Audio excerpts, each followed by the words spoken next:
हम जेल में डाल सकते हैं तो तुम क्या चीज हो। ये भाजपा का निचला कार्यकर्ता आज दिल्ली के एक विधायक को बोलते हुए घूम रहा है।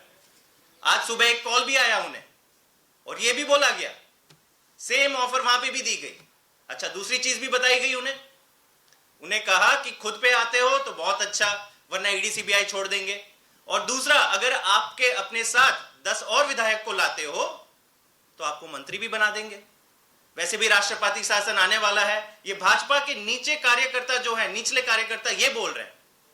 मतलब इसका भी मकसद अब साफ होने लगा है कि ईडी क्यों नहीं चाहती है कि अरविंद केजरीवाल जी सारी पूछताछ के कोऑपरेशन के बाद, अरविंद केजरीवाल जी ने कभी भी नहीं कहा कि मैं पूछताछ से कोऑपरेट नहीं करूंगा।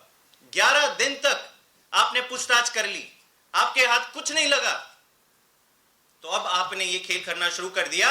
एक मकसद था आपका कि अब कैसे भी करके अरविंद केजरीवाल को जेल में रखो ताकि वो लोकसभा चुनाव में प्रचार ना कर पाए।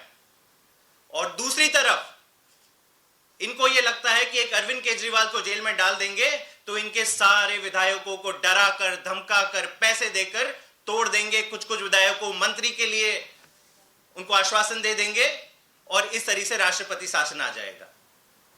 तो ये भाजपा की जो रणनीति है, ईडी ने आज जो कोर्ट में बात रखी और 15 दिन की न्यायिक हिरासत में जो अरविंद केजरीवाल जी को भेजा गया, इससे इनकी रणनीति साफ हो जाती है। Thank you.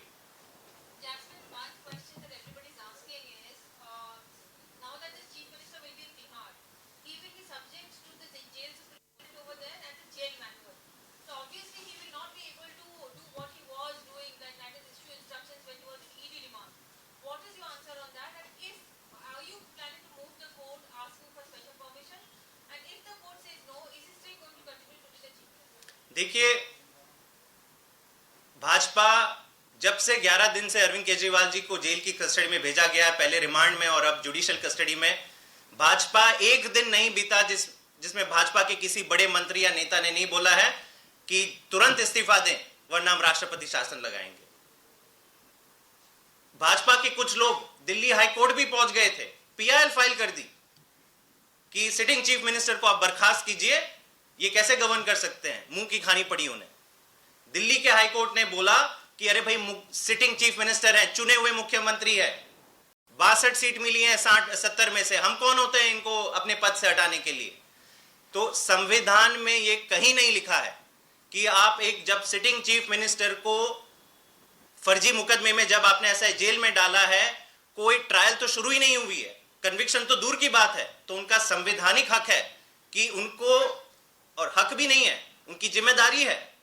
The chief minister of Delhi is under constitutional oath to serve the people of Delhi.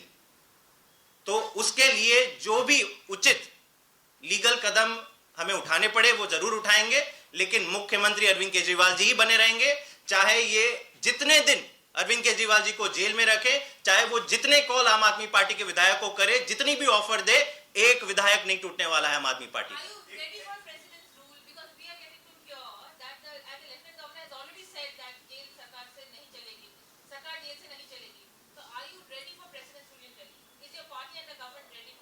देखिए, हमारे हिसाब से यह सवाल ही नहीं उठता है।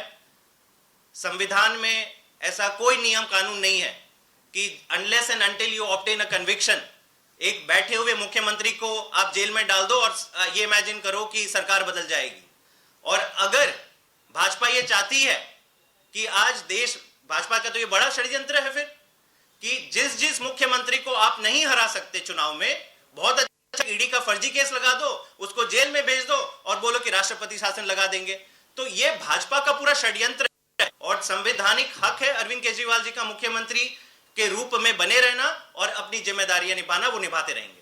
ईडी ने ये क्लेम किया है आज कोर्ट में कि मुख्यमंत्री ने बातचीत में बताया है, पूछताछ में, कि विजय नायर उनको रिपोर्ट नहीं करते थे, यानी सीएम को रिपोर्ट नहीं करते थे, बल्कि आतिशी और सौरभ भारद्वाज को रिपोर्ट करते थे। देखिए, ये मैंने भी सुना कि कोर्ट में ईडी ने ये बातें रखी और मुझे बड़ी हंसी आई, क्योंकि आप में से कई रिपोर्टर्स इस केस को 2 साल से ट्रैक कर रहे हैं। जब विजय नायर जी को हिरासत में लिया गया था तब उन्होंने ये बात कही थी, 1.5 साल पहले उन्होंने यही बात करी थी कि मैं मुख्यमंत्री को रिपोर्ट नहीं करता, मैं जो भी अपना काम करता हूं उसमें मेरा रिपोर्टिंग आतिशी और सौरभ से है।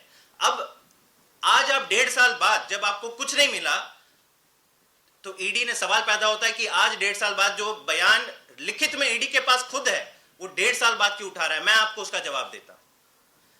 कल जितना बड़ा शक्ति प्रदर्शन रामलीला मैदान में देश ने देखा, देश के तमाम लोगों ने देखा, जिस प्रकार से पूरी आम आदमी पार्टी का नेतृत्व second line, third line, fourth line, हर एमएलए, हर मंत्री, हर सांसद, हर का कार्यकर्ता, और उतना ही नहीं, विपक्ष के तमाम बड़े बड़े नेता, इंडिया अलायंस के तमाम बड़े बड़े नेता जैसे कंधे से कंधे मिलाकर इस चीज के लिए खड़े हुए थे कि अरविंद केजरीवाल जी के साथ अन्याय हुआ है।